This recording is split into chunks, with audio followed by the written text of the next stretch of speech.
Good morning students. आज के हमारी इस ऑनलाइन क्लास में मैं ऋचा जोशी आप सभी का हार्दिक स्वागत करती हूँ। और इससे पहले हम जो वीडियोस थे उसमें पढ़ा था हमने कि इंग्लिश जो हमारे देश में आई वो किस तरीके से आई, कौन कौन से एक्ट बने, जैसे कि चार्टर एक्ट, मैकाउले एक्ट, इन सब की हमने बात करी थी। और इसके बाद जो वर्तमान स्थिति है इंग्लिश की वो क्या चल रही है उसके बारे में हमने बात की थी। और जो आज का हमारा टॉपिक है वो है problems of teaching English in India, कि अगर हम भारत के संदर्भ में बात करें तो क्या क्या समस्याएं हैं जो कि भारतीयों के सामने प्लस भारतीय शिक्षकों के सामने हमें देखने को मिलती है। क्यों जो भारतीय लोग हैं वो अंग्रेजी को उतनी सफलतापूर्वक हम कहें कि उसमें बातचीत नहीं कर पाते। जब रिटर्न और राइटिंग एस्पेक्ट की बात आती है तो हम पढ़ सकते हैं, पढ़ा सकते हैं, फिर भी जब बोलने की या कन्वर्सेशन की बात आती है तो हमारी इंग्लिश उतनी अप टू मार्क नहीं होती जितने की होनी चाहिए। और ख़ासकर अगर हम रूरल एरियाज़ में बात करें जहाँ पे कि हमारे वर्नाक्युलर स्टूडेंट्स रहते हैं, क्षेत्रीय भाषाओं को जानने व बोलने वाले, तो उन लोगों के साथ क्या समस्याएं हैं और क्यों वो इंग्लिश में आगे नहीं आ पाते, इसके रिगार्डिंग हम आज बात हमारे इस वीडियो में करेंगे। तो चलिए बढ़ते हैं हम। तो सबसे पहले हम बात करेंगे प्रॉब्लम्स ऑफ इंग्लिश टीचिंग में कि सबसे पहला जो पॉइंट यहाँ पे है हमारे सामने वो है no specific aim. Specific aim का नहीं होना। तो क्या है स्पेसिफिक एम? सबसे पहले ये जानना ज़रूरी है। तो स्पेसिफिक का मतलब होता है कोई पर्टिकुलर एम नहीं है। पर्टिकुलर एम का मतलब कि हम इंग्लिश क्यों सीखें, इसके रिगार्डिंग कोई भी बात हमारे सामने नहीं आती कि भाई इसलिए इंग्लिश को सीखना ज़रूरी है। जनरली अगर हम देखें तो सारे एग्ज़ाम्स में इंग्लिश कंपलसरी भी नहीं है। हम चाहें तो इंग्लिश को हटा सकते हैं, हम चाहें तो रख सकते हैं, कहीं पर नहीं हटा सकते। तो आप कह सकते हैं कि एक जैसा क्राइटेरिया कहीं पर भी देखने को नहीं मिलता।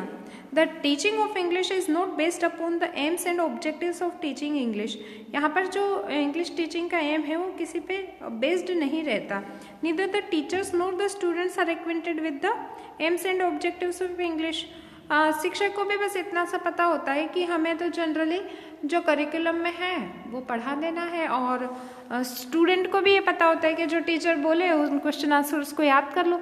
क्यों याद कर लो, क्या ज़रूरत है इनकी? इससे रिलेटेड कोई स्पेसिफिक एम है वो किसी के पास नहीं होता। Their aim is to get through the examination. और मेनली जो बच्चों का मतलब होता है वो किस बात से होता है कि बस वो परीक्षाओं में पास हो जाए, इससे रिलेटेड उनका एम रहता है। देयरफॉर इसलिए it is very necessary that teaching of English must be based on AIIMS and objective. इसलिए बहुत ज़्यादा ज़रूरी है कि आने वाली पीढ़ी को जब हम अंग्रेजी भाषा की शिक्षा देना चाहते हैं तो हम उनको उसका उद्देश्य और उसके ध्येय हम दोनों बताएं कि इसको सीखने के लक्ष्य क्या है, क्या उद्देश्य है, इसके आधार पर हमें अंग्रेजी सीखनी चाहिए। तो ये सारी जो चीज़ें हैं ये क्लियर हो, बच्चों को भी क्लियर हो एज वेल एज टीचर्स को भी क्लियर हो। सेकंड है no uniformity of the beginning stage of English teaching. शुरुआत से ही आप देख लीजिए कि कहीं पर भी ये नहीं दे रखा कि किस एज से इंग्लिश को स्टार्ट किया जाए, किस स्टेज से स्टार्ट किया जाए। यूनिफॉर्मिटी यानी कि एक जैसा संदर्भ नहीं है। There is a controversy with regard to the grade from which English teaching should be introduced. तो हमेशा ही एक ये कंट्रोवर्सी का विषय रहा है कि कहाँ पर कौन सी ग्रेड पे आके इंग्लिश की जो टीचिंग है इसको इंट्रोड्यूस किया जाए, यानी कि बच्चों के करिकुलम में डाला जाए। Different patterns are adopted by different states. और अलग अलग जो स्टेट हैं वो अलग अलग पैटर्न को अडोप्ट करते हैं। जरूरी नहीं है कि हम यहाँ पे फर्स्ट से इंग्लिश चला रहे हैं तो गुजरात वाले भी इसको माने, या आंध्र प्रदेश वाले भी इसको माने, या तमिल वाले भी इसको माने। कहीं पर इंग्लिश बहुत पहले स्टार्ट हो जाती है, कहीं पे ये क्राइटेरिया है कि 5th में स्टार्ट कर सकते हैं, कहीं ये क्राइटेरिया है कि 8th में जाके भी स्टार्ट हो सकती है। तो हमारे देश में अलग अलग राज्य अलग अलग संदर्भों पे जो अंग्रेजी भाषा का उपयोग है वो करना शुरू करते हैं।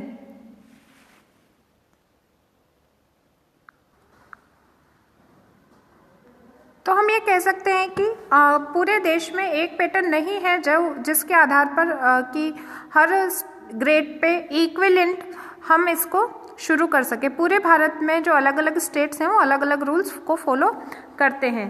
The third problem is controversy regarding the place of English. English को हमारे देश में सेकेंड लैंग्वेज के तौर पे मान्यता प्राप्त है, लेकिन इसको कैसे अपनाया जाए अभी भी ये कंट्रोवर्शियल ही है। English language occupied a respectable position before the independence.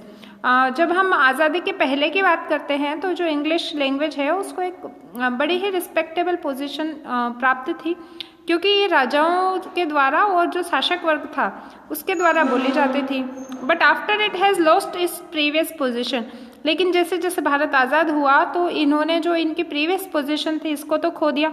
The following views are also there. लेकिन कुछ व्यूज़ थे जो कि अंग्रेजी की जो रिचनेस थी उसको डिक्लाइन कर रहे थे।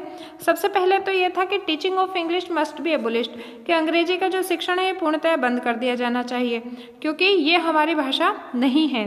दूसरा था English must be taught as a compulsory second language.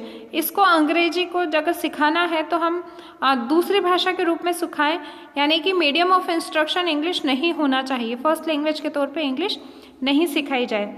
और जो थर्ड प्रॉब्लम थी English must be taught as an optional subject. English एक ऑप्शनल सब्जेक्ट हो सकता है, एक अनिवार्य सब्जेक्ट नहीं हो सकता। यानी कि हमारी इच्छा हो तो हम इंग्लिश को सीखें, हमारी इच्छा नहीं हो तो हम इंग्लिश को नहीं सीखें। तो बहुत सारी कंट्रोवर्सीज थी जो कि यहाँ पर थी कि भाई इंग्लिश को डेमोलिश कर दिया जाए, एबोलिश कर दिया जाए, ख़त्म कर दिया जाए। The next problem is problem of English versus Hindi. Hindi और इंग्लिश के बीच में समस्याएं थी। आफ्टर द इंडिपेंडेंस अगर हम कहें कि हमारी जो आज़ादी मिली उसके बाद Hindi language occupied a place of a national and official first language. तो ये हम कह सकते हैं कि राजभाषा के रूप में मान्यता प्राप्त थी, प्लस राज्य के जो कार्य थे उसमें प्रथम भाषा के रूप में भी कार्यरत थी। सूनर और later it will hold an important position in school curriculum of non Hindi regions. और धीरे धीरे ऐसे एरियाज जहाँ पर कि हिंदी नहीं बोली जाती थी, उनकी नेटिव लैंग्वेज हिंदी नहीं थी, वहाँ पे भी उसने एक इम्पोर्टेंट रोल प्ले करना शुरू कर दिया और अपनी जो जगह है हिंदी भाषा वो बनाने लग गई। There is a controversy between Hindi and English with regard to their position. लेकिन उनके लिए दोनों ही भाषाएं नहीं थी, हिंदी भी नहीं थी और इंग्लिश भी नहीं थी। तो यहाँ पे अपने आप में इन दोनों की कंट्रोवर्सी स्टार्ट हो जाती है हिंदी और इंग्लिश के बीच में। फिर इसके बाद आता है डिफेक्टिव स्कूल करिकुलम, कि जो स्कूल का करिकुलम है उसमें भी बहुत सारे डिफेक्ट हैं, यानी कि कुछ ना कुछ मिस है, या हम कह सकते हैं कि कुछ ना कुछ कमियां हैं, उनको दूर किया जाए। There is no uniformity in the curriculum of English subject in different states. कि जैसे कि वन नेशन में हम रहते हैं तो हमारी आईडी एक ही होती है, चाहे हम यहाँ जाएं तो भी हम भारत के नागरिक हैं, चाहे हम कहीं और चले जाएं राज्य में तो भी वहाँ पे निवास कर लें तो भी कोई दिक्कत नहीं, वहाँ पे भी हम भारत के नागरिक ही हैं।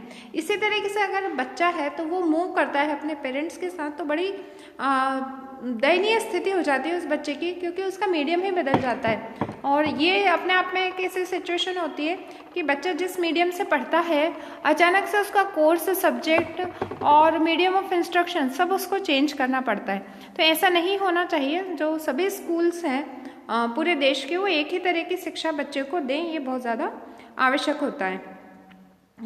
It varies from state to state and school to school. जबकि आप तो स्टेट का छोड़िए, जो स्कूल से स्कूल में भी आप जाते हैं तो बहुत सारी करिकुलम चेंज हो जाता है, बहुत सारी बुक्स चेंज हो जाती हैं, तो बच्चे को इस तरीके में बहुत ज़्यादा समस्याओं का सामना करना पड़ता है। तो ऐसा नहीं होना चाहिए, स्कूल करिकुलम पूरे देश में एक जैसा ही चलना चाहिए। Over crowded classes. Over crowded का मतलब है कि हमारे यहाँ पर हम सब जानते हैं कि पॉपुलेशन में हम नंबर 2 पे हैं और थोड़े ही समय बाद हम नंबर 1 पे आ चुके होंगे, जबकि जो इंफ्रास्ट्रक्चर है हमारे देश का वो बहुत अनडेवलप्ड है, अभी तक डेवलप नहीं हुआ। हम कोशिश कर रहे हैं कि उसको डेवलप अच्छे से कर सके। तो जनरली जो टीचर्स और स्टूडेंट का रेशियो है वो 15 से 20 पे 1 होना चाहिए, जबकि हमारे यहाँ पे 30 से 40 पे या 35 से और 40 पे रखा जाता है। 40 बच्चे बड़ी क्लासों में, छोटे बच्चे 35 बिठा सकते हैं हम, ये हमारा रेशियो है। तो ये बहुत ज़्यादा है। अगर इतना क्लास में है टाइम तो आप इस हिसाब से देखिए कि टीचर जो है वो 35 मिनट क्या ले आ रहा है, तो इंडिविजुअली तो 1 मिनट भी एक बच्चे पे ध्यान नहीं दे सकता। और जब आप 1 मिनट के लिए भी एक बच्चे को ऑब्जर्व नहीं कर सकते तो आप क्या पढ़ाओगे और क्या उनको वॉच करोगे, कैसे उनको ऑब्जर्व करोगे। तो ये अपने आप में बहुत ओवर क्राउडेड क्लास है, बल्कि कहीं कहीं पर तो एक एक क्लास के साथ दूसरी क्लासों को मर्ज कर दिया जाता है। जैसे 5, 6, 7 एक साथ बैठेंगी क्लास, कक्षा 1, 2, 3 एक साथ बैठेंगी, ऐसी स्थिति भी देखने को मिल जाती है।